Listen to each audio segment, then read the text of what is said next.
세 번째 시간입니다. 로마에서의 기독교 성장 과정을 한번 살펴보겠습니다. 자, 예수님께서 부활하시고 30여 년 만에 기독교를 탄압받은 로마 제국 주요 도시에 복음이 전파됩니다.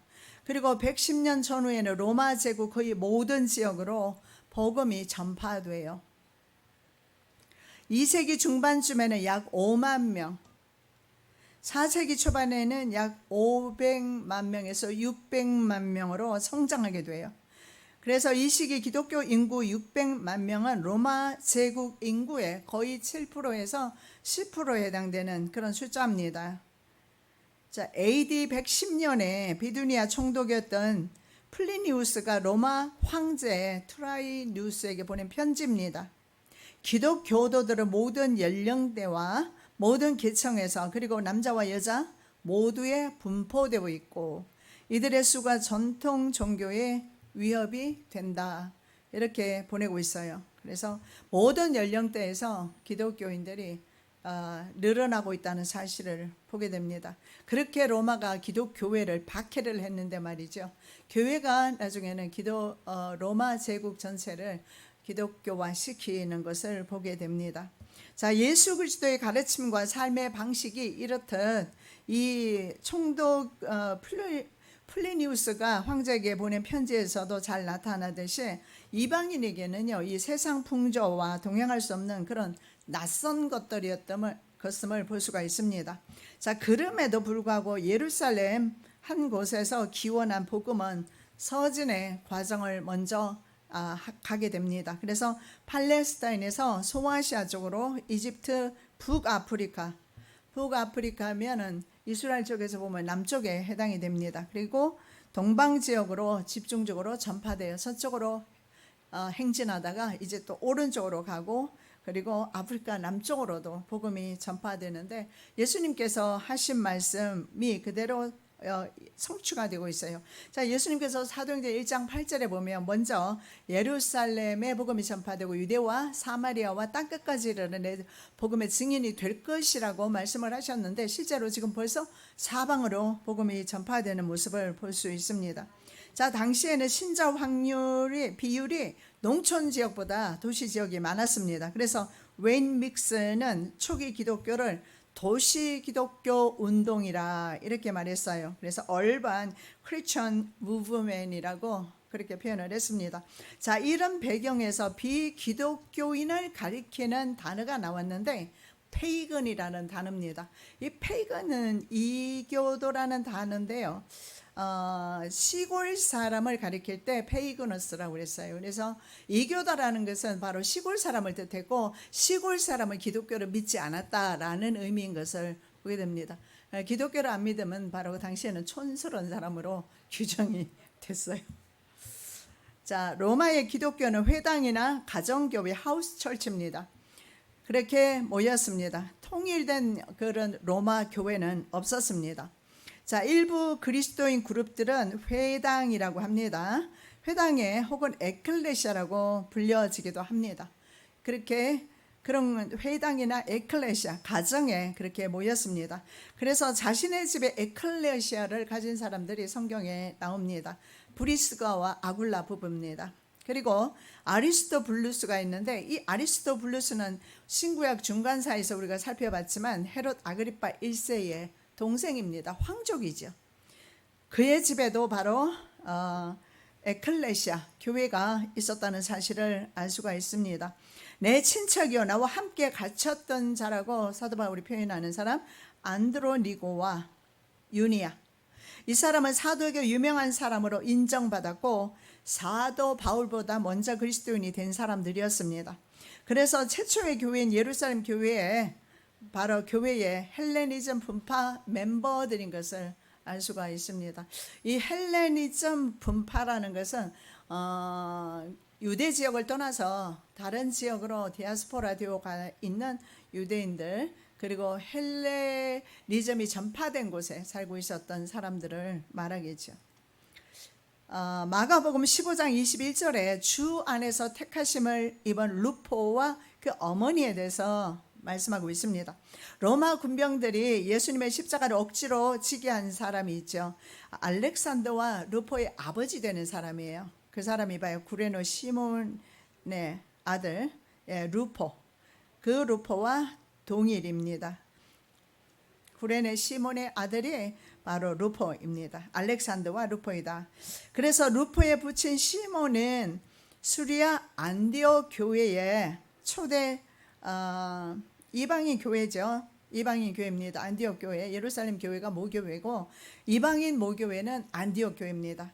그래서 수리아 안디옥 교회의 초대 지도자급 선지자였습니다. 시몬은.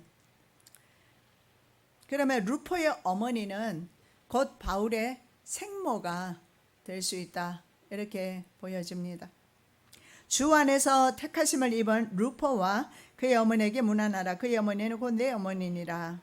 사도 바울이 예루살렘에서 가말리엘 문화생이었어요. 그래서 힐렐 학파입니다. 힐렐의 손자되는 가말리엘 문화에서 공부할 때 루포의 집에서 지냈고 구레네 시몬과 그의 아내가 자기 친아들인 알렉산더와 루포와 함께 바울을 잘 양육했을 것이라는 견해도 있습니다. 아니면 사도 바울의 어머니일 수도 있다. 뭐 이런 견해가 있어요.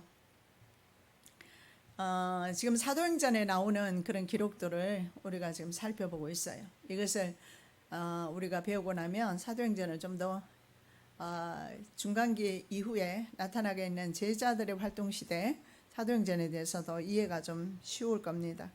자, 당시 교회는 유대인 기독교인들과 이방인 기독교인들로 구성되어 있었습니다. 그런데 그들은 절대로 함께 모이는 경우는 거의 없었다. 구별되었다라는 사실을 알 수가 있어요. 자, 동부 지중해 여러 지역에 살던 이방인 기독교인들이 후에 로마에 정착을 하게 되면서 자신들을 완전한 죄인의 상태에서 완전히 구속함을 받은 그런 기독교인으로 생각을 하면서 유대 출신 기독교인들을 오히려 경시하기 시작을 합니다. 자, 사도 바울은 그래서 비유의 말씀을 듭니다. 로마서에 나와 있는 내용이죠. 바로 참 감람나무에 접붙인 돌감람나무가 바로 너희들이다. 그래서 원가지인 참 감람나무도 베어버렸는데 너희일까 보냐, 교만하지 말라, 이렇게 말합니다. 왜냐하면 나중 믿은 사람이 먼저 믿은 사람보다 빠를 수 있다고 해서 교만하지도 말고 그렇게 경고하고 있는 겁니다. 왜냐하면 원가지인 유대인들도 주님께서 그 가지를 잘랐다라는 겁니다. 그러면 뿌리 없이 가지가 어떻게 보존되겠는가? 그래서 유대 기독교인들을 멸시하지 말라는 겁니다. 로마서 11장 18절 그 가지들을 향하여 자랑하지 말라. 자랑할지라도 네가 뿌리를 보존하는 것이 아니고 뿌리가 너를 보존하는 것이라, 이렇게 말씀합니다. 현재 전 세계 기독교 인구는 약 24억 명입니다. 실질적으로 세계에서 가장 영향력 있는 종교입니다. 가톨릭을 제외한 숫자입니다. 그래서 실제로 전 세계에서 1위 종교가 바로 기독교입니다. 자, 그렇다면 예수님은 과연 살아계셨고, 예수님은 부활하셨고, 예수님은 참 신이시다. 어떻게 이렇게 예수님이 정말 그 당시에는 아무것도 아닌 것처럼 취급을 받았는데 예수님은 그냥 죽기만 하셨습니다. 사람들이 죽이니까 그냥 십자가에 달려 정말 속절없이 죽임당했던 분이 바로 예수님이세요. 그렇다면 그 종교는 죽은 종교가 아니겠습니까? 분명히 부활하셨기 때문에 생명이 있고 그 생명 때문에 전 세계 제1위 바로 종교가 그것도 짧은 시간에 이렇게 된 것입니다. 자, 2015년 통계청 발표에 의하면 한국 기독교 인구는 약 20%, 19.7%입니다. 역시 가톨릭이 제외됩니다. 가톨릭까지 합하면 거의 한 40%에 육박할 줄 그렇게 해서는 생각이 되는데, 자, 그렇다면 10명 중에 2명은 기독교인입니다. 자, 기독교의 기독이라는 단어가 혹시 궁금하지 않으세요? 기독? 네, 그리스어가 있는데요. 그리스어로 그리스도를 크리스토스라고 합니다. 크리스토스를 중국어로 음력을 바로 했더니 기리사독이 나왔어요. 그래서 일본의 그 임진왜란 때 깃발이 기리스탄 아닙니까? 그죠? 십자가 군기를 가지고 예, 그렇게 우리나라를 침략을 했어요.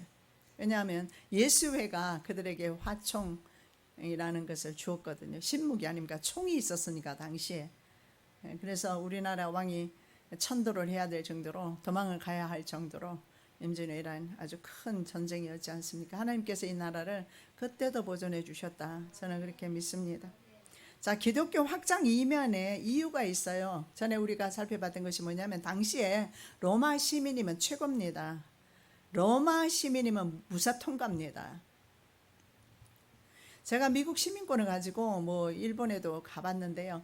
일본에 갔을 때 제가 선교사님의 전화번호하고 주소하고 이런 걸 다 가지고 들어가야 되는데 내가 그냥 갔어요. 그래서 주소하고 전화번호 대라고 하는데 모르겠는 거예요. 나 모른다고. 근데 그러니까 이렇게 여권을 이리 보더니 이 사람이 그걸 묻다 말고 나보고 그래요. 너 어떻게 해서 미국 시민권을 받았냐고. 그게 더 궁금한 거예요. 그래서 나 그냥 통과했어요. 그러고 나가서 보니까 선교사님이 안 나와 있는 거예요. 그래서 할 수 없이 내가 한국에 있는 우리 권사님한테 전화해서 번호 몇 번이냐고 물어보니까 지금 오고 있대요. 나보다 늦게 와보니까 내가 당황하잖아요. 난 그렇게 그냥 처서까지 믿고 갔는데. 그러면서 이분이 막 그래요. 지금 뭐 왜 이거 아무것도 없이 너 살러 온 거 아니냐 이렇게 할 법도 한데 딱 미국 시민권을 이렇게 보더니 미국 시민권자거든. 미국 여권이거든요. 얼굴은 한국 사람인데. 그러니까 미국 사람이 한국에 와서 살 일이 뭐가 있겠어요. 더 큰 강대 국가의 시민권을 가지고 있는데 그러니까 뭐 그걸 의심 안 하는지 그냥 들어가라고 나가라고 그러더라고요. 그래서 나가서 집회 잘하고 왔는데 어쩌면 당시에 로마 시민권은 이렇게 그래서 사도 바울이 매를 많이 맞았잖아요. 그래서 천부장에게 나중에 말해요. 로마 시민권인 너희들이 나를 신문도 하지 않고 매를 때리는 게 이게 가당키는 하는 이야기는 하니까 깜짝 놀라잖아요. 그렇게 하면서 나중에 어떻게 합니까? 바울을 로마까지 그 군대가 동원이 되어가지고 몇 명이었죠? 318명인가 218명이니까 318명 그 군대를 동원해서 이거 바울 한 사람을 호위하는 건데요. 사실은 보호한 거잖아요. 로마에 도착할 때까지. 왜요? 로마에 도착해서 바로 황제 앞에 서야 되니까. 황제에게 복음을 전해야 되니까. 그래서 바울의 사명이 끝나지 않았기 때문에 하나님께서는 비록 그가 죄수의 신분으로 갔지만은 나중에는 그 유라굴로라는 광풍을 만났을 때 그 하나님께서 내일 이맘때 되면 너희가 자유함을 얻게 될 것이다. 이렇게 말씀을 받고 그리고 심지어는 그 섬에 작은 섬에 도착하잖아요. 그 섬에서 밀레덴가요? 섬에 도착했을 때 뱀에게 물렸을 때 안 죽잖아요. 그러니까 이런 걸 보면서 그 다음에는 군인들이 생각할 때 이 사람은 정말 하나님의 사람이다. 이 사람하고 있으면은 이 사람을 우리가 감시할 것이 아니라 이 사람이 오히려 우리를 보호한다. 왜냐하면 너희들 중에 생명 한 사람도 상함이 없을 것이다. 하나님께서 분명히 말씀하셨고 그대로 됐거든요. 그래서 오히려 안전하게 보호받으면서 그렇게 로마까지 갔습니다. 그래서 이 로마 시민권이라는 것은 정말 대단했습니다. 그래서 많은 사람들이 돈을 주고 사려고 하는데 지금 미국도 마찬가지예요. 미국에서도 이 시민권을 획득하기 위해서 주로 뭐 교회 같은 데 있지 않습니까? 교회에 혹시나 또 이민 가서 교회를 너무 믿지 않으시기 바랍니다. 교회도 어느 정도 규모가 돼야지 신청한다고 다 되는 거 아니거든요. 근데 어떤 교회에서는 보니까는 규모가 한 4, 50명 정도밖에 안 돼요. 근데 전부 다 너만 해준다고 목사가 그렇게 말했어요. 너만 해준다고. 4, 50명 규모에는 한 명도 나오기 어려워요. 그래서 너만 해주는 거니까 비밀로 해라. 전부 다 비밀로 하고 있었는데 보니까 나중에 한 8명에서 9명 신청을 했어요. 그러면 그들이 신청하면 돈이 얼마나 들어갔냐? 약 한 2만 불에서 3만 불 정도. 이런 식으로 그 목사에게 돈을 다 가져다 준 거예요. 그러다가 어느 날 이 목사가 종족을 감춰버렸어요. 그래서 그때 우리 교회 집사님이 와서 여기 물건들이 많이 있으니까 교회에 쓸만한 거 있으면 가져가라고 연락이 왔어요. 가서 보니까 이 돈 떼인 이 교인들이 와서 이 목사 어디 있냐고. 그래서 이민사회에서는 목사도 안 믿는 게 좋은 것 같습니다. 왜냐하면 시민권 못 줘요. 큰 교회 목사는 큰 교회 목사가 굳이 그냥 교인들 시민권 주면서까지 교인들을 섭외할 필요는 없잖아요. 작은 교회는 시민권 자체가 안 나옵니다. 그렇게 보니까 나중에 이 사람 저 사람 전부 시민권을 신청했는데 신청조차 안 된 거예요. 그렇게 해서 나중에는 체류 기간도 끝나버리고 그러면서 법의 보호도 받지도 못하고 조금이라도 법에 걸리게 되면 추방당하는 그런 입장에 있어요. 그럼에도 불구하고 그렇기 때문에 사람들은 굉장히 그 시민권을 받기 위해서 노력을 해요. 그렇게 해야 어디로 가도. 저는 진짜 그 미국의 힘이란 걸 실감을 한 것이 일본뿐만 아니라 이스라엘에 갔을 때도 그랬어요. 이스라엘에 들어갈 때도 그분이 막 저한테 묻더라고요. 이렇게 받았느냐고. 네, 그 관심이 미국 국적이더라고요. 그래서 미국이라는 나라가 이 외국에 나가니까 이게 참 힘이 실감이 되는구나.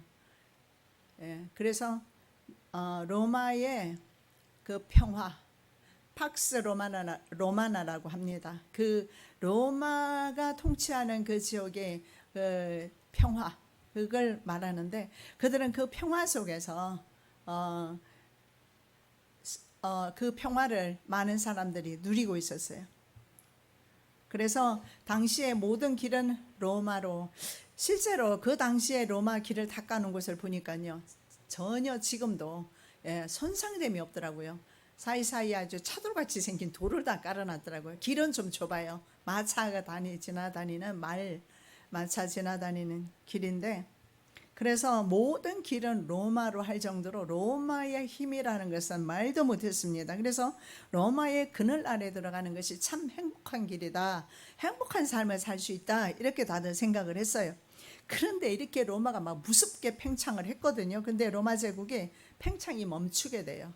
그러면서 노예 제도가 있었고 빈부격차가 너무 심하게 됩니다. 그래서 여러 가지 사회적인 문제가 이제는 수면 위로 드러나기 시작해요.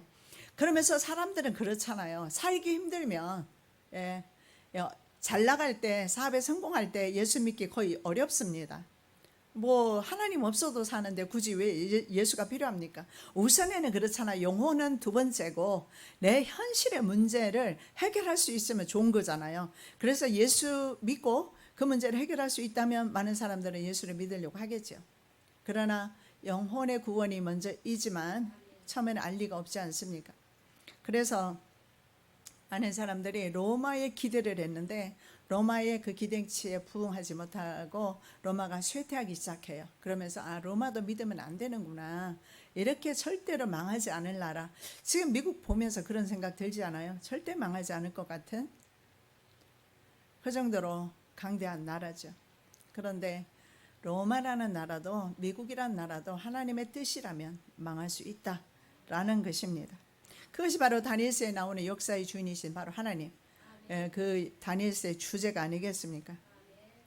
그러면서 사람들은 새로운 사상을 그래서 받아들이게 된 거예요. 가난하게 되면서 살기 힘들어지면서 바로 하나님을 영접하게 돼요.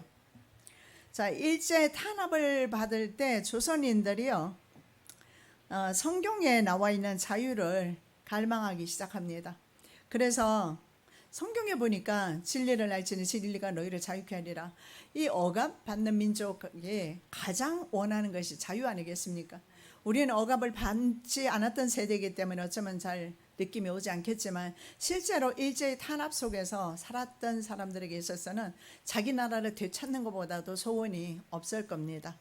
그래서 그들에게 복음이 우리 조선인들에게 복음이 전파되었을 때 바로 이 자유라는, 그래서 일본은 바로 지배하던 침략 국가입니다. 그래서 침략 국가에는 복음이 전파가 되지 않고 거의 약 2% 정도도 안 될 정도로 현재도 그렇습니다. 일본은. 그런데 한국은 지금 이렇게 많은 숫자의 기독교인이 있다라는 사실은 바로 가난했고 헐벗었고 핍박을 받았고 억압받았기 때문에 바로 하나님을 쉽게, 하나님의 말씀을 받아들이게 된 거예요.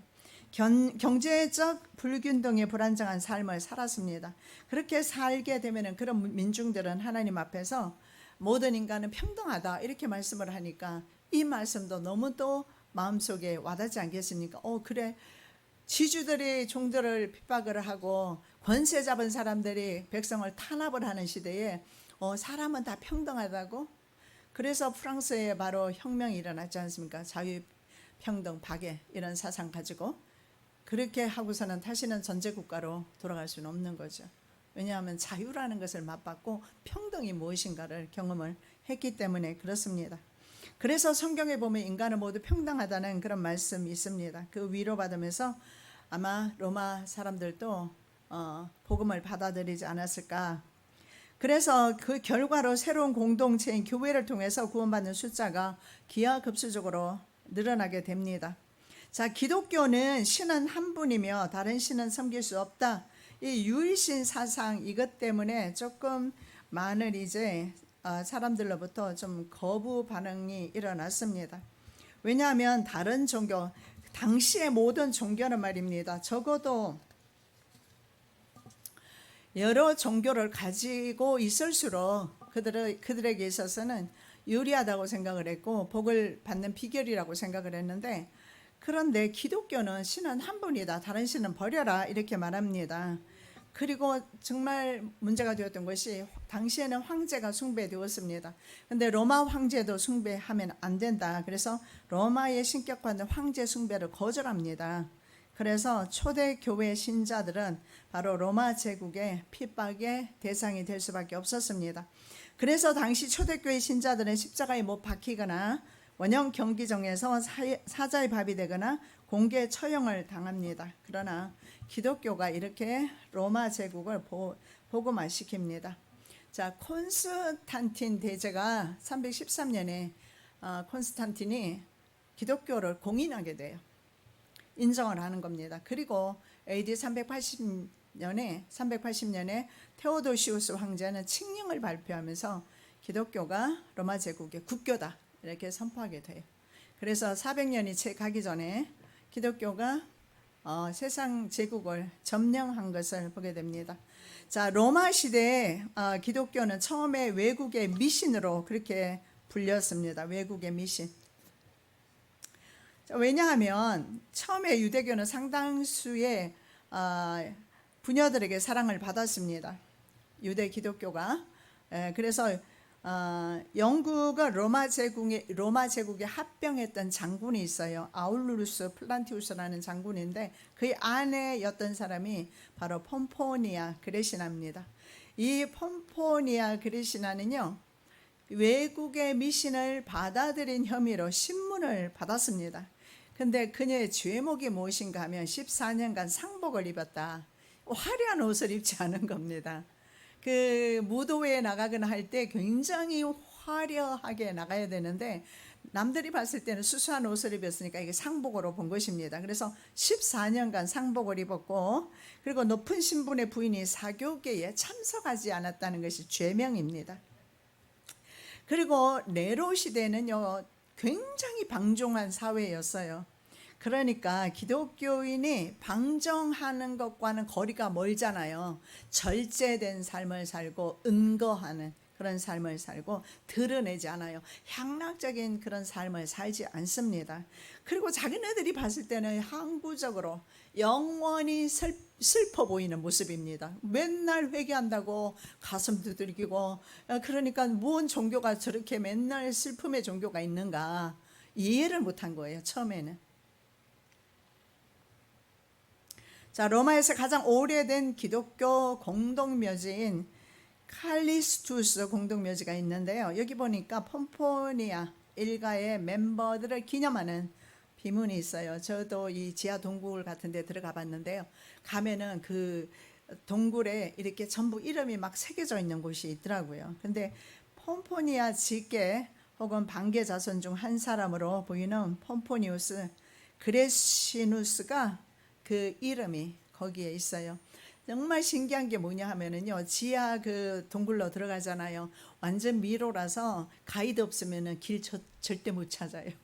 그런 곳이에요. 그렇게 미로처럼 끝없이 파서 들어갔는데 경과기 짝이 없습니다. 그렇게 쉽게 무너지지 않도록 그렇게 설계되어 있더라고요. 자, 그런 곳에 가면은요, 이렇게 당시에 바로 장군이었던 사람들, 그리고 황녀라든가 이런 사람들의 이름이 비문에 있는 것을 보게 됩니다. 그래서 그녀 사후에 기독교가 그녀 가족에게 전파되었다는 사실을 볼 수가 있어요. 자, 베드로와 바울이 로마 교회의 공동 창설자입니다. 그리고 베드로는 20년 이상 로마 교회에서 감독직을 수행하게 됩니다. 자, AD 64년입니다. 시루쿠스 막시무스 동북쪽, 그 지역 동북쪽입니다. 끝에서 가연성 물질에 불이 붙기 시작했어요. 그런데 이렇게 불이 붙으면서 로마의 대화재로 이어지게 됩니다. 기독교 박해가 이때부터 절정에 이르게 돼요. 도시 14구역 중에서 10구역이 타버립니다. 그리고 팔라틴 언덕 위에 황궁이 있는데 황궁 또한 불이 타게 돼요. 자, 그 당시에 네로는요, 타르헤니아 연안의 악티움이라는 곳에 유원지에 황제 악티움에 머물고 있다가 급히 로마로 돌아와서 시민들에게 자신의 그 유원지를 제공하면서 임시 쉼터로 제공을 하게 돼요. 그러면서 음식도 제공합니다. 그런데 시민들은 네로에게 절대로 고마워하지 않았죠. 왜냐하면 네로가 바로 불을 질렀다, 이렇게 보고 있습니다.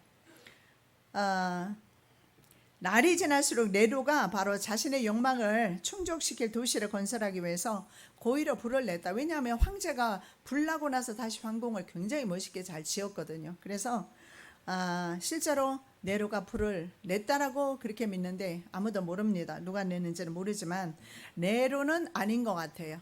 그 가연성 물질에 불이 붙으면서 전체로 퍼졌기 때문에, 물론 네로가 사람을 보내서 붙였을 수도 있어요. 왜냐하면 그때 한참 불과 싸우는 사람들을 위협했던 사람들이 또 있었단 말이에요. 소방수를 위협하는 사람들이 있었어요. 그래서 어쩌면 네로가 그렇다, 이렇게 생각했어요.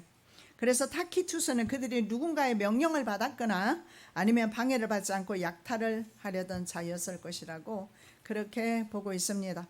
자, 네로는 아주 화려한 새 궁전 황금집을 건축하고 로마를 재건하게 돼요. 그리고 궁궐을 짓고 남은 것으로 로마를 재건했다는 유행가가 돌기 시작합니다. 자, 그래서 아무리 해도 자신이 욕을 계속 들어먹으니까 뭔가 희생제물이 필요한데 잘 됐네. 바로 이 신흥 종교인 기독교인들을 제물로 사용하기로 합니다. 왜냐하면 당시에는 이미 큰 집단이 되어 있거든요. 그래서 그들을 방화 교사로 고발하게 돼요. 자, 그래서 주 64년 네로에 의한 기독교 박해를 보면서 요한 사도는 로마가 선지자들과 성도들의 피가 보이는 음녀 큰 바벨론으로, 그렇게 요한은 계시록에 보면 그렇게 보고 있습니다. 바로 네로가 적그리스도의 모형인 것이죠. 선지자들과 성도들의 피에 취한 음녀 큰 바벨론, 그것이 바로 바벨론이라고 표현했지만 로마라는 겁니다. 그 이름 이마에 이름이 기록되었으니 비밀이라, 큰 바벨론이라, 땅의 음녀들과 가정한 것들의 어미라 하였더라. 선지자들과 성도들과 및 땅 위에서 죽임을 당한 모든 자의 피가 이 성중에서 보였음이니라 하더라. 왜냐하면 기독교는 로마의 부도덕과 우상 숭배를 그리고 로마의 이 타락한 생활 방식을 따르지 않습니다. 그리고 자기 자신의 조상 전례의 믿음이지요. 종교를 따르는 이 태도를 보니까 이건 영반사회적인 태도입니다. 그래서 기독교인들은 미움을 받게 되는데, 그들은 이렇게 생각했어요. 희한하고 미신에 말려든 부류다. 타락으로 악명 높은 자들, 이렇게 봤습니다. 왜냐하면 그것도 이해가 될 만한 게 있어요. 이거는 우리도 좀 생각해 봐야 될 문제입니다. 그들의 종말론 때문에 그렇습니다. 문제가 종말론 때문에 그래요. 왜냐하면 지금 현재의 로마 질서가 불로 다 용해될 것이라고 그렇게 믿었어요. 실제로 맞습니다. 베드로 사도는 뭐라고 말합니까? 지금 불이 간수되어 있다라고 말씀하잖아요. 베드로후서 3장 7절에서 10절에 보면 하늘과 땅이 불사르기 위해서 보존되고 있다. 주의 날이 도적같이 오면 물질은 뜨거운 불에 풀어지게 될 것이다. 이렇게 사도 베드로가 말을 했기 때문에 그들은 당시에 로마라는 사회가 불에 용해될 것이다. 완전히 녹아내릴 것이다. 이렇게 생각을 합니다. 그래서 이것은 그 당시에 바로 이 종말이 올 줄로 그들은 생각을 했고, 불바다가 되도록 이들은 소망하고 있었기 때문에 이게 잘 맞아 떨어진 거예요. 그래서 기독교인이 로마를 불바다로 만들었다. 로마시를 이렇게 태워버렸다. 12구역에서 10구역을 태웠으니 그 원망이 이제 기독교인에게로 갑니다. 그래서 기독교인들은 죄가 아닌 혐오 내지는 증오죄로서 유죄 판결을 받습니다. 그래서 대부분의 기독교인은 잡히면 십자가에 처형되거나 아니면 동물 가죽 속에 꿰매서 개가 물어뜯게 했습니다. 그리고 그리스도인들의 처형은 대중의 즐거움이었습니다. 콜로세움 같은 데서 바로 짐승을 풀어놓고 찢어 발라먹도록 그렇게 했습니다. 어떤 사람은 몸에 송진을 발라서 덮어 씌워서 밤새도록 횃불이 되게 했습니다. 그런데 많은 사람들은 이 고난을 달게 감당을 했다라는 거예요. 자, 네로에 의한 기독교 박해는 로마 이외 아시아에 있는 기독교인들에게도 닥쳤어요. 그래서 펠가움이라는 예수님의 버가모라고 우리 성경에는 나와 있죠. 펠가움에 예수의 충성된 증인 안디바가 순교하는 것이 계시록 2장 13절에 나와 있어요. 그래서 로마에서 시작된 것이 헬레니즘 문화권에 있는 모든 도시로 확장되어 나갔다는 사실을 볼 수가 있습니다. 요한 사도 마찬가지입니다. 요한 사도 또한 하나님의 말씀과 예수의 증거를 인해서 이렇게 말합니다. 예수님을 증거하는 것 때문에 요한계시록 1장 9절에서 자기가 바로 반모라는 섬에 로마의 법정 유형 선고를 받아서 유폐됩니다. 자, 비두니와 폰투스 지방의 총독 플리니가 역시 로마 황제 트라이안에게 보낸 편지입니다. 이것만 한번 읽어보겠습니다. 기독교인들이 굽힐 줄 모르고 완고하여 그 고집만으로는 처벌하기에 충분하다. 네, 왜냐하면 로마의 황제 숭배도 하지 않기 때문에 버가모 교회도 마찬가지입니다. 그래서 황제 숭배를 하지 않고 안디바 같은 사람들이 순교하게 돼요. 그들은 어떤 지정된 날 해 뜨기 전에 습관적으로 모여 그리스도를 하나님이라고 응답하는 찬송을 하고, 오늘날 우리의 모습 비슷하지요. 또 어떤 범죄도 범하지 않을 것, 강도짓, 도둑질, 간음 등의 모든 죄악된 행동을 금할 것과 신앙을 배반하지 않을 것을 서약하고 헤어진다. 네. 그리고 다시 모여 평범하고 해가 없는 음식을 나눈다. 여집사 두 여종을 고문해 봤는데 지나치게 정도에 넘는 왜곡된 미신 외에 아무것도 찾아내지 못했다. 전염병처럼 퍼지는 이 미신은 비단 도시뿐만 아니라 부락들과 시골에도 퍼져 있다. 이렇게 복음이 지금도 온 세상에 좀 전파되었으면 좋겠습니다. 오늘은 여기까지 하겠습니다. 살아계신 아버지 하나님 참으로 감사합니다. 오늘도 성경 외에 기록된 것들을 통해서 하나님의 살아계심을 보게 도와주심을 감사합니다. 당시 로마 시대에 믿음의 사람들이 배신하지 않을 것을 서약하며 죄악된 행동을 하지 않을 것을 서약하며 헤어졌다고 그렇게 보고합니다. 우리 또한 한 주간 살아갈 때에 어떤 죄악된 모습이라도 담지 않게 도와주시고 행하지 않게 도와주시고 오직 하나님만을 순종하는 저희들 되게 하여 주시옵소서. 거룩하신 예수 그리스도 이름으로 기도드립니다. 아멘.